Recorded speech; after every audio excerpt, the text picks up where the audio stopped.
ukukisabila kanaye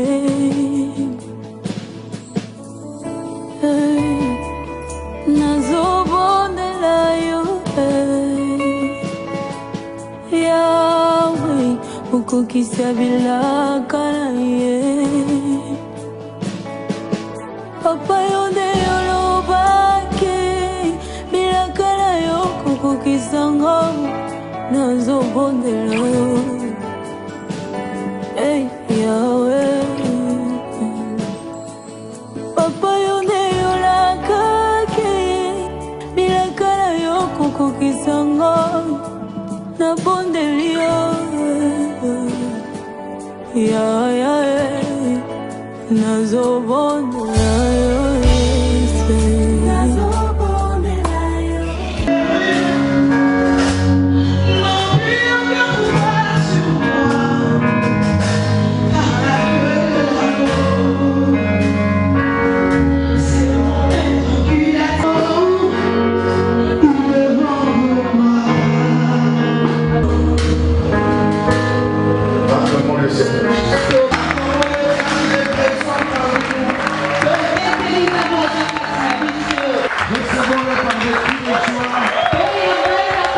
recevoir.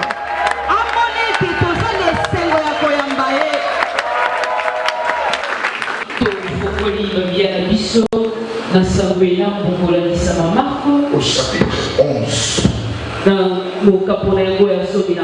du 15e au 17e verset.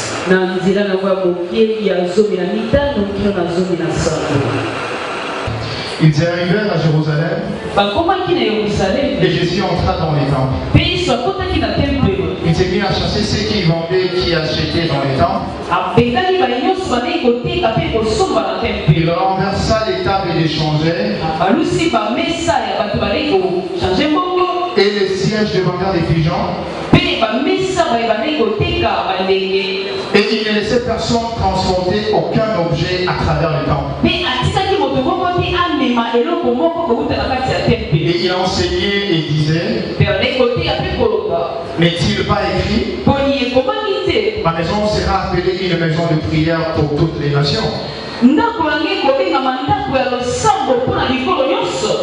vous en avez fait une caverne de bonheur. Parole du Seigneur. 1 Corinthiens chapitre 6 verset 19. 1 Corinthiens 6 19. 1 Corinthiens 6 19. Ne savez-vous pas que votre corps est le temple du Saint-Esprit qui est en vous?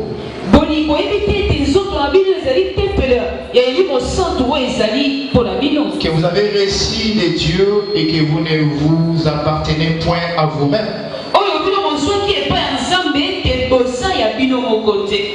Parole du Seigneur.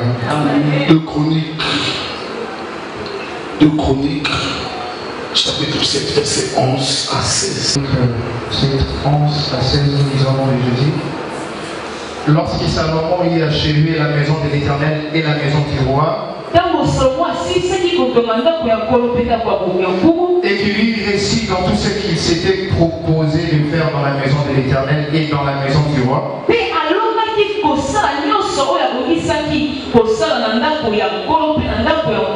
l'Éternel apparut à Salomon pendant la nuit et lui dit, j'ai exaucé ta prière et j'ai choisi ces lieux comme la maison où l'on devra m'offrir les sacrifices. Quand je ferai le ciel et qu'il n'y aura point de pluie, quand j'ordonnerai au souterrain de consumer le pays, quand j'enverrai la peste parmi mon peuple, si mon peuple sur qui est invoqué mon nom s'humilie, prie et cherche ma face, et s'il se détourne de ses mauvaises voies, j'exaucerai ses de cieux, je lui pardonnerai son péché et je guérirai son pays. Mes yeux seront ouverts désormais et mes oreilles seront attentives à la prière faite dans ces lieux. Maintenant je choisis et je sanctifie cette maison pour que mon nom y réside à jamais.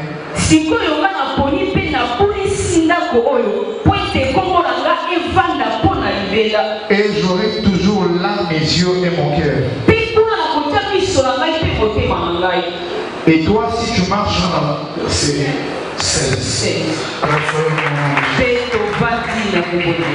un terme très important par rapport à notre vie et par rapport à ce qui se passe dans ce pays ici.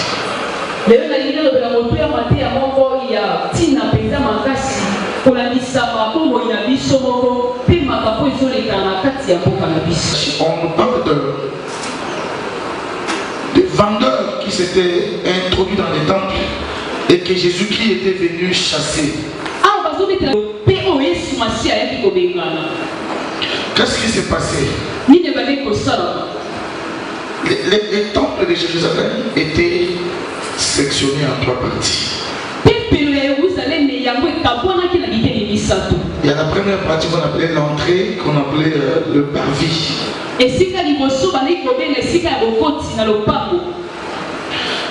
Et la deuxième partie, c'était les lieux saints. Et le dernier lieu, c'était le lieu très saint. Maintenant, le parvis était réservé pour les gens des autres nations qu'on appelait les païens.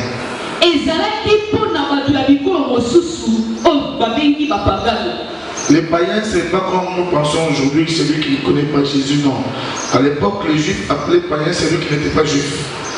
Celui qui était d'une autre nation, on l'appelait païen.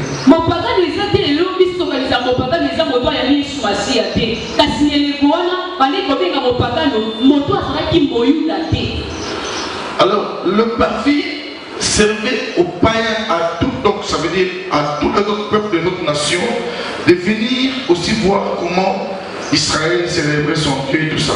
Les païens n'avaient pas droit d'aller au lieu saint.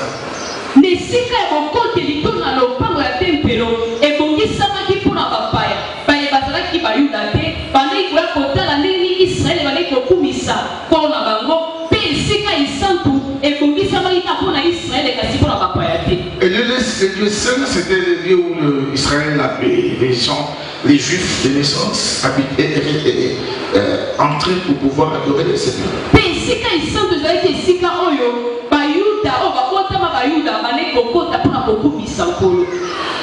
Et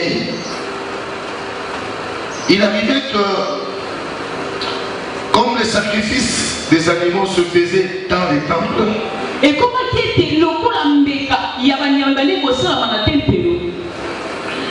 donc vous apportez votre animal pour l'holocauste, pour le pardon des péchés ou je ne sais pas quoi. Le prêtre le prend et il va l'immoler à votre place. Et maintenant, qu'est-ce qui est arrivé? Il y avait les juifs qui venaient de loin, qu'on appelait les juifs de diaspora. Et c'était difficile de venir avec une bête jusqu'au temple. Ils avaient l'argent pour acheter à Jérusalem et puis on sacrifie pour lui.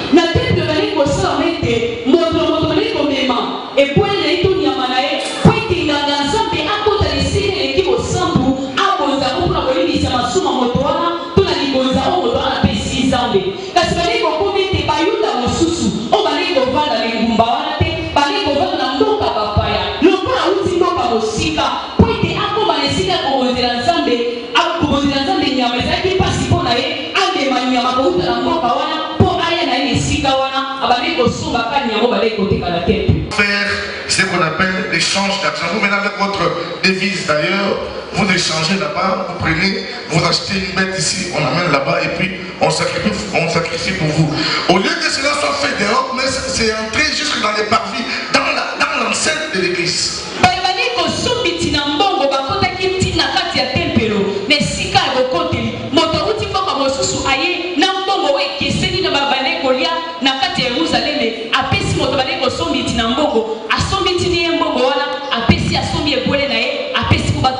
En fait, les parvis devenaient directement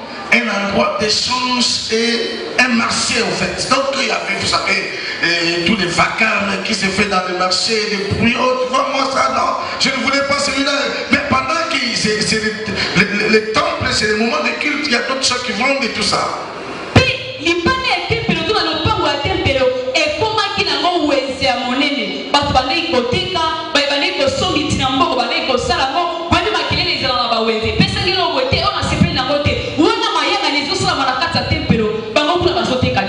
Maintenant, il y avait deux problèmes sérieux avec cette façon de faire les choses. La première chose, c'est que le fait de vendre dans les lieux de pavis, ça empêchait aux autres nations, des païens qui venaient, de suivre, d'être attentifs au culte, parce que c'était leur endroit qui était envahi par les vendeurs. Ils ne pouvaient pas être attentifs parce que vous êtes là, ils vont vendre là-bas et tout. Or, ils ne peuvent pas aller au lieu saint. Au lieu saint. Donc, ils sont obligés d'être là dans les désordres et ils ne suivent pas le culte. Ça, c'était la première difficulté.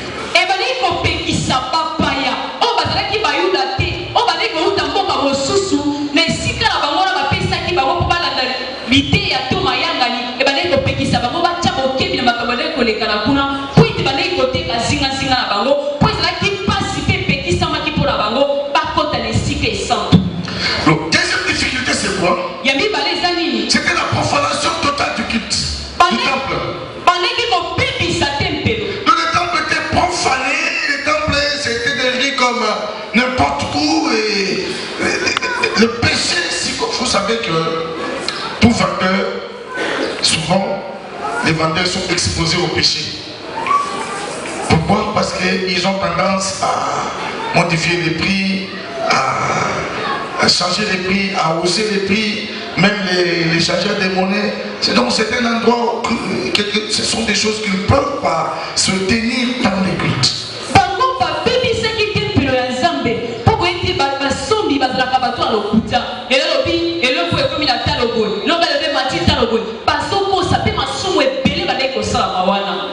Alléluia. Amen. Et c'était ça l'habitude. Et le souverain sacrificateur qui était censé garder l'intégrité du culte, lui aussi était corrompu parce qu'il avait quelque chose, il soutirait l'argent de tous ceux qui venaient vendre. On vous paye un ticket, vous vendez, puis vous avez un petit rien que vous devez déposer pour qu'on vous permette de faire le travail.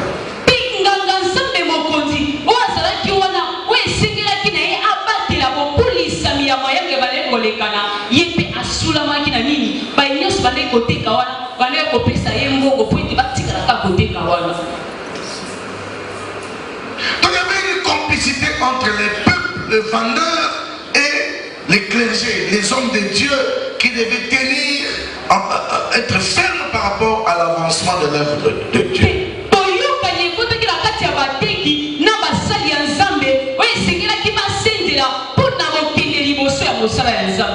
Il y a des cultes qui s'étaient là, il y a des bêtes qui poussent des cris, il y a des gens qui vendaient, il y a de tout ça, tout un désordre. Bon, le prêtre est obligé de faire semblant comme si il n'entend pas ces désordres-là, mais il t'exorcite parce qu'il sait qu'il a un petit rien qui va soutirer de tout ce travail qui se fait.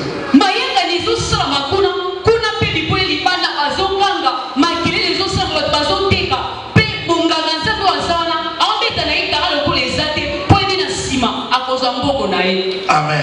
Amen. Papa Bosco, amen. Amen. Alléluia. Amen. Alors, chers frères et sœurs, c'était vraiment sérieux. Qui pouvait délivrer les temples?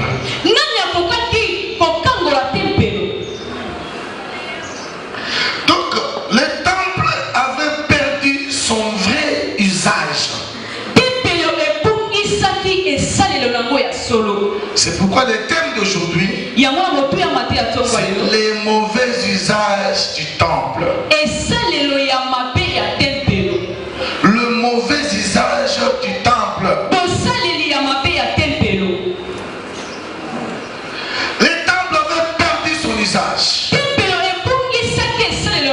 Vous savez, chers frères et sœurs, dans la vie, quand la chose perd son usage, ça risque de tuer, ça risque d'entraîner des dommages.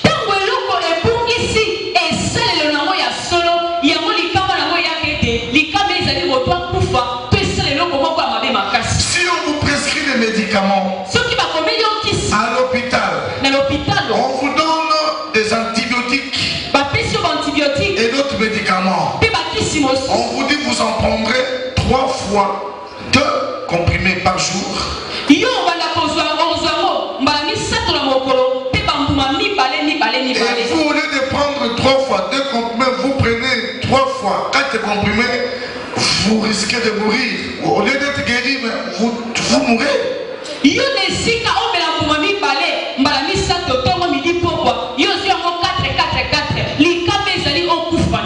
Ça veut dire que vous avez fait un mauvais usage des médicaments qu'on vous a prescrits. Ça pouvait vous guérir, mais les mauvais usages vous entraînent à la mort.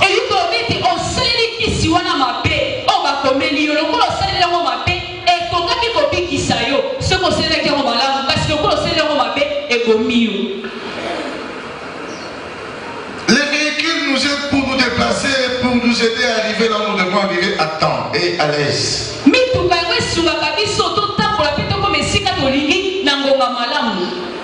Les motos aussi font le même travail. Et aujourd'hui, vous voyez combien de gens sont en train de mourir avec des motos. Combien de gens meurent avec des véhicules. C'est les mauvais usages de la moto ou du véhicule. Quelque part, il boit du vin, il est enivré, il prend le véhicule, il va s'introduire dans un caniveau, il meurt. Et c'est le véhicule qui l'a tué? Non, c'est les mauvais usages du véhicule.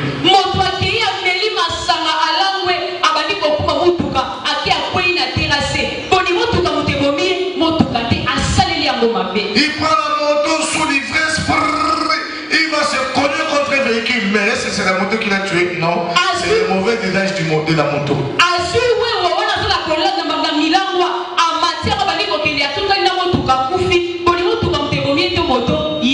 Excès de vitesse, il ne sait pas qu'il faut respecter les pétons, il faut respecter les... Non, il roule à vive allure et puis il va se cogner, je ne sais où. Est-ce que c'est le véhicule qui l'a tué ou c'est la moto? Non, c'est le mauvais usage de la chose qu'on lui a donnée.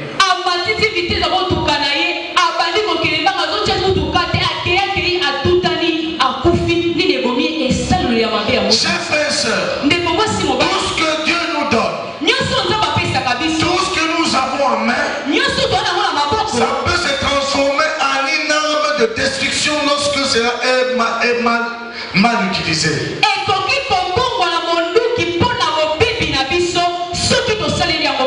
Quelque part un verre de bière ou de vin, il est calme. Et quand il exagère, il n'a plus de maîtrise. Il commence à faire pipi dans ses habits. Il ne sait plus où il est.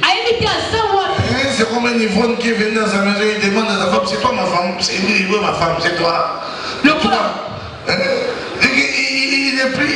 Il ne sait plus rien.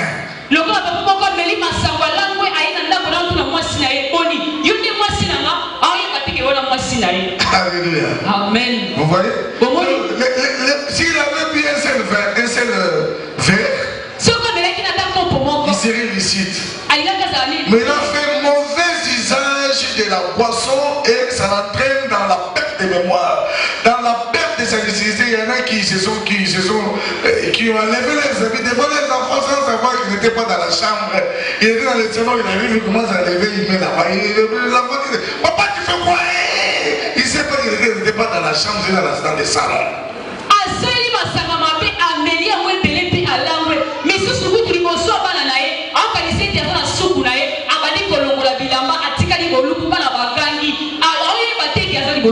Un autre est venu, ivre, les enfants dormaient. Lui pense que c'était la toilette. Il entre, il commence à pisser sur les enfants. Il arrose les enfants.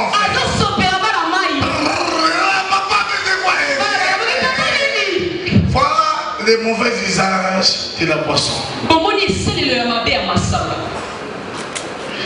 Tout ce que tu as en main, tout ce que Dieu te donne, si tu l'utilises mal, ça peut se transformer en un poison.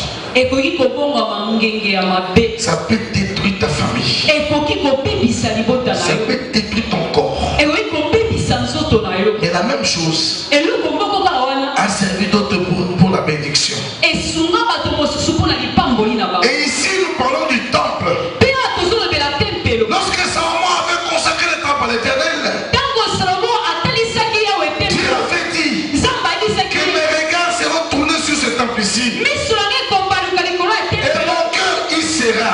Quand vous serez, quand vous m'invoquerez, le regard tourné vers le temple, je vous exaucerai.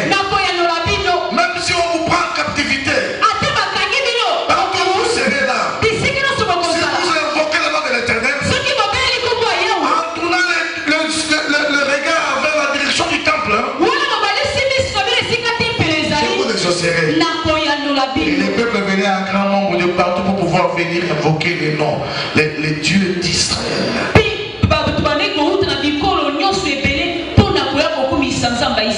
Et voilà maintenant ici, le temple est détourné.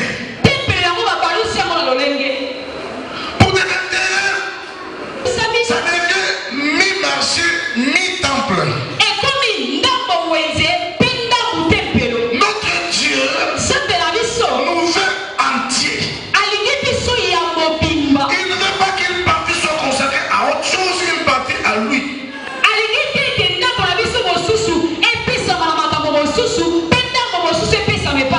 Il nous veut corps, âme, esprit, intelligence, force, tout à lui.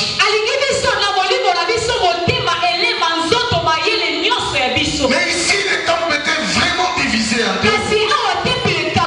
Une partie le péché, une partie Dieu. Une partie le marché, une autre partie le culte. Non. Ici, des détournements d'argent qui se font dans tous les aspects, dans tous les niveaux du pays, ça me fait mal.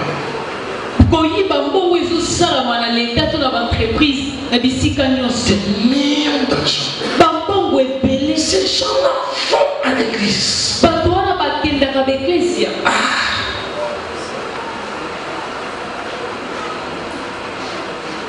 Donc, quelqu'un vous rafle une bonne somme d'argent pour lui seul.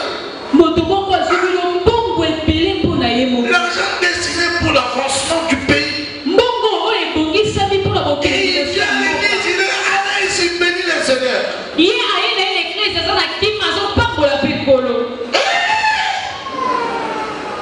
Tous ceux qui sont en train de détourner là ont des pasteurs, ils ont des prêtres, ils ont des imams.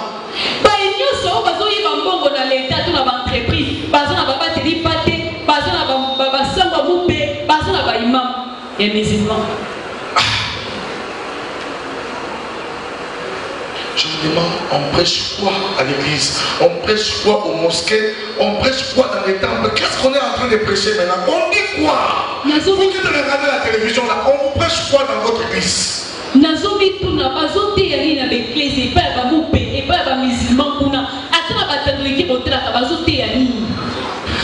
quelqu'un peut venir au temple, il vient aux mosquées, il vient à l'église, après le voir détourner l'argent de l'État, il prie, il est calme. C'est quel Dieu qu'on est en train de prier?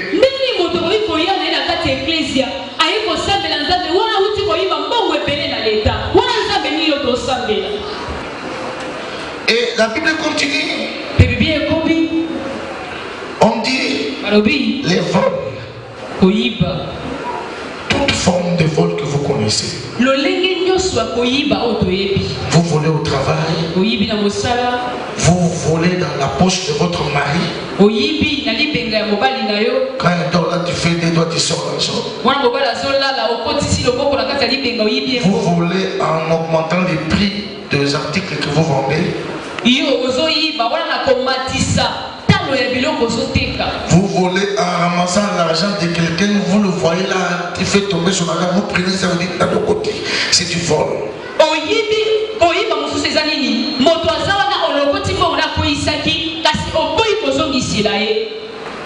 Vous ramassez le téléphone de quelqu'un, il appelle, vous enlevez la SIM pour avoir la conscience tranquille, vous enlevez seulement la SIM comme ça, et il ne vous appelle plus, vous êtes maintenant conscient, votre esprit s'apaise maintenant. Ok. Il va m'appeler, le téléphone m'appartient. Un voleur que tu es. Oui, on l'a dit téléphone à moto lanzela, moto ana bengi au bout du mutu giseleki, on l'a dit s'impose à la kimena makanisi na obi, ata bengi ozora di suste moyibi ozali. Au travail, on vous dit allez acheter telle chose, tel article. Vous allez, vous faites des copes là-bas, vous retirez l'argent, vous achetez l'article à un prix là dérisoire, et puis vous venez vous falsifier les factures. Vous dites que la compagnie bâtit des questions, mais on ressent que pour la moyenne, on a moto de camo, assez de facture à l'occupé a pris à sous les locaux, nous avons ressemblé à prix assez. Ok, vous avez ça la moussala. Voleur. Oui. Amen. Il y en a qui les font même à l'église. Et ça, on va se passer à moi dans l'église. Frère, il est sur mon poule. Il va, il achète un poule à 200 francs, il dit j'ai acheté ça à 500 francs. Il vole même dans l'église de Dieu. Les gens se mettent à prier, quelqu'un abandonne son téléphone là, il prend ça, il sort.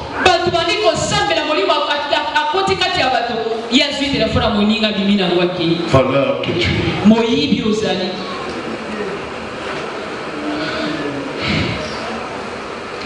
Et la vie de Vagran. Les faux témoignages.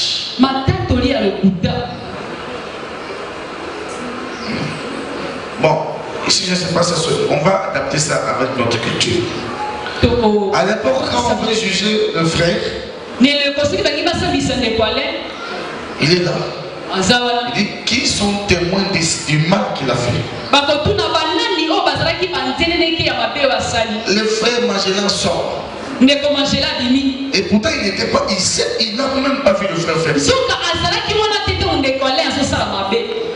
Il n'a rien vu. Il dit moi j'ai vu ce frère. Je l'ai vu. Mon frère, n'est-ce pas que je t'avais vu? Faux témoignage.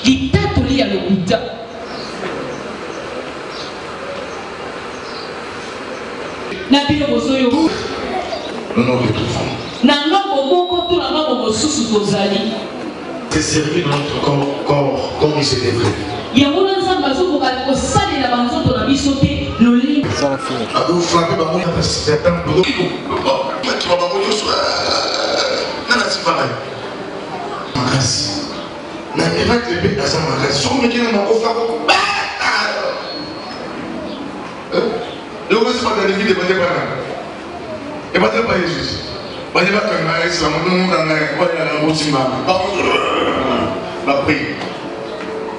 et dis-moi, hier je voulais mettre là.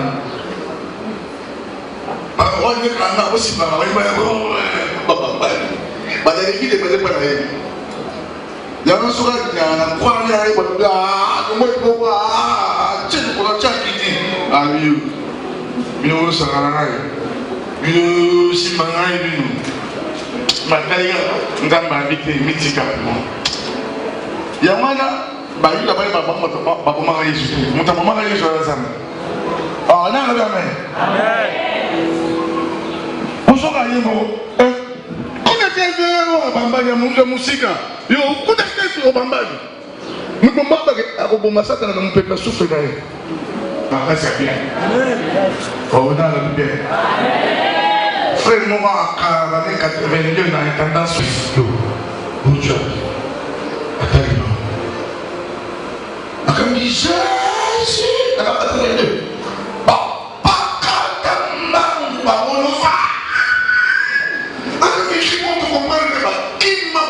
Jésus, vous savez, papa, vous avez posé un peu de ma côté de mon téléphone assassinat. Ah, ils sont qui ça va. Ah, mais ok. Ma limite. Alvibes. Achille. N'a dit pas de revenir à sa sécurité. Achille. Avec les policiers, vous avez comme ça. Il y a un adresse. Achille.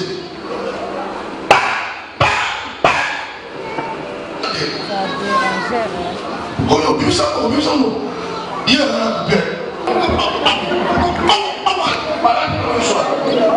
Avec police,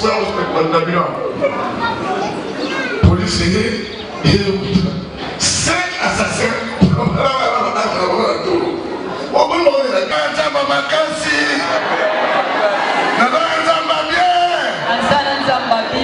On a passé, on va pas faire na mabanga kala na 80 97 non 94 lembele kaka mamoneka lembele beta beta kutumlimi abeta 4 yaya non 3 azu akoyi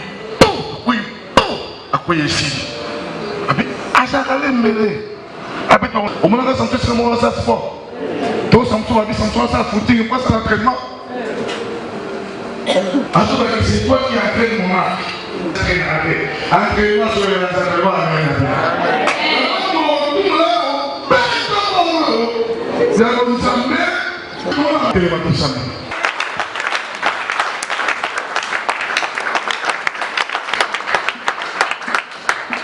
Zotonanga, ils attendent les aïeux. Bon assaille, délivré corps.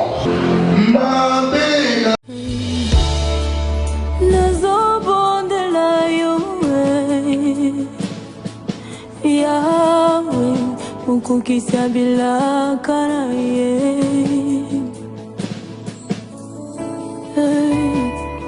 nazobondela yo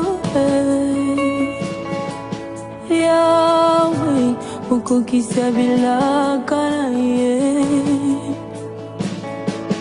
papa yonde yolobake bila karayo kukukisa ngam nazobondela yo. Hey, Yahweh, Papa yone yolakake, bilakala yoko kokisanga, na bondelio.